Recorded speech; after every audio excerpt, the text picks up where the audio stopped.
I've met several people this past week who are very fearful of the future. They're very concerned about their own health. They're afraid they might get the coronavirus.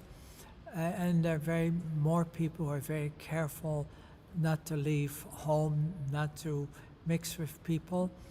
And of course, there are many families who are worried about their job. They don't know the future. They don't have any evidence that the future will be better, even though our leaders give us encouragement. And that made me think of today's gospel, of the two disciples on the way to Emmaus or Emmaus.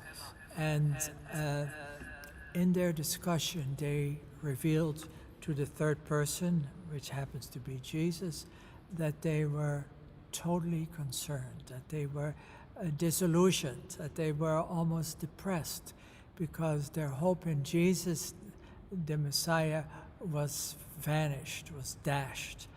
And they did not know how the future would turn out. And then the Lord began to explain to them how God had guided the Jewish people and the prophets and the leaders, and how he also guided Jesus. And they explained that all this had to happen so that the glory of God would be revealed. And this conversation went on during the journey and during supper, and they recognized Jesus at the breaking of the bread, and then he vanished.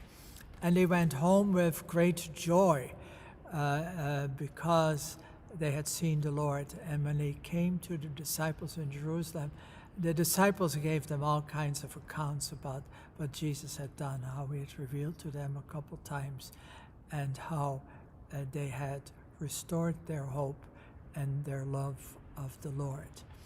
So that's the way it's always been throughout history. People who have faith, even under the most difficult or trying or unknown circumstances, have trust in God.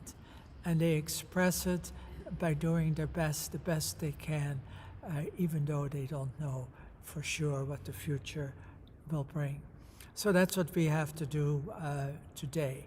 We hope that when we can go back to regular sacramental services, we can appreciate how the Lord is at work among us, how he continues to console and to strengthen and enables us to do the right thing, the simple thing each day of our life, and how that brings about God's salvation in our time, for each one individually and for the people in general and for generations to come. So don't give up. One of these days, one of these Sundays, we'll be in church together, and hopefully we will be ready to begin anew and to do God's work so much better. Thank you.